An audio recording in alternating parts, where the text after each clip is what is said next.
गरुड़ पुराण में असमय मौत या अकाल मृत्यु जैसे दुर्घटना, बीमारी, आत्महत्या आदि के बारे में बताया गया है।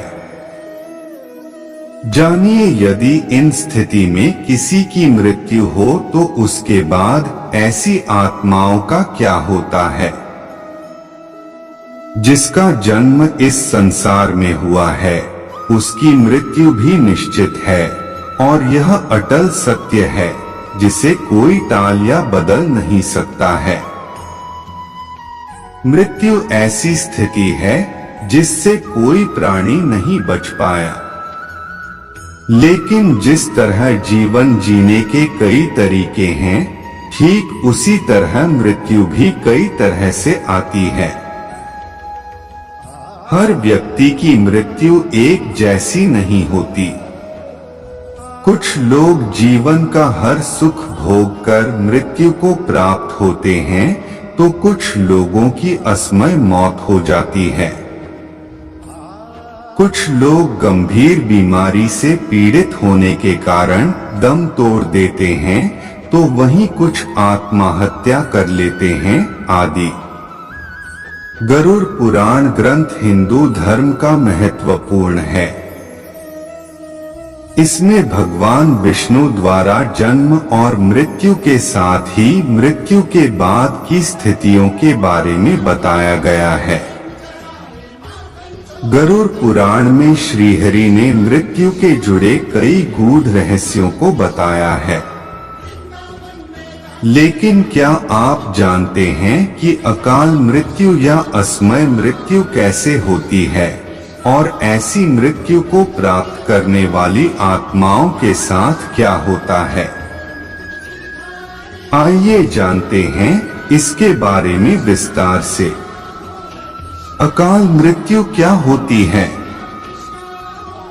गरुड़ पुराण के अनुसार जो लोग भूख से पीड़ित होकर हत्या किए जाने पर, फांसी लगाकर, जहर खाकर, आग से जलकर, जल में डूबकर, सांप के काटने से, दुर्घटना में, गंभीर बीमारी के कारण और आत्महत्या आदि के जरिए मृत्यु को प्राप्त होते हैं, उसे अकाल मृत्यु की श्रेणी में रखा गया है।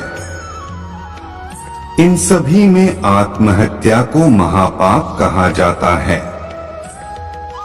क्योंकि भगवान ने मनुष्य को जन्म दिया है। यदि मनुष्य आत्महत्या करता है तो इसे भगवान द्वारा दिए जन्म का अपमान करना माना जाता है। क्यों होती है अकाल मृत्यु, क्या है इसके कारण? गरुड़ पुराण में बताया गया है कि व्यक्ति का जन्म और मृत्यु सभी उसके कर्मों के आधार पर निर्धारित होता है। ऐसे लोग जो पापी होते हैं, दुराचार करते हैं, स्त्रियों का शोषण करते हैं, झूठ बोलते हैं, भ्रष्टाचार और कुकर्म आदि करते हैं, वो इन्हीं कारणों से अकाल मृत्यु को प्राप्त होते हैं। अकाल मृत्यु हो जाए तो आत्मा का क्या होता है? गरुड़ पुराण के अनुसार जिनकी अकाल मृत्यु होती है, उनकी आत्मा की आयु भी अधूरी मानी जाती है। यानी ऐसी आत्माओं का जीवन चक्र पूरा नहीं होने पर इनकी आत्माओं को स्वर्ग या नरक कहीं भी स्थान नहीं मिलता और ये भटकती रहती हैं।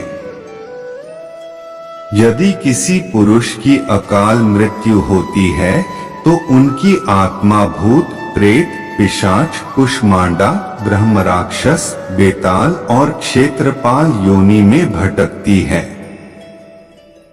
वहीं यदि स्त्री की अकाल मृत्यु हो जाए तो इनकी आत्मा अलग अलग योनि में भटकती है।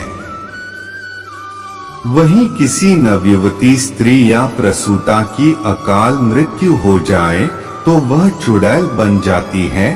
कुंवारी कन्या की अकाल मृत्यु होने पर वह देवी योनि में भटकती है।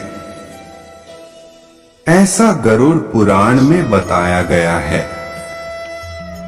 दोस्तों आज के लिए बस इतना ही। मिलते हैं अगले वीडियो में। जय श्री कृष्ण।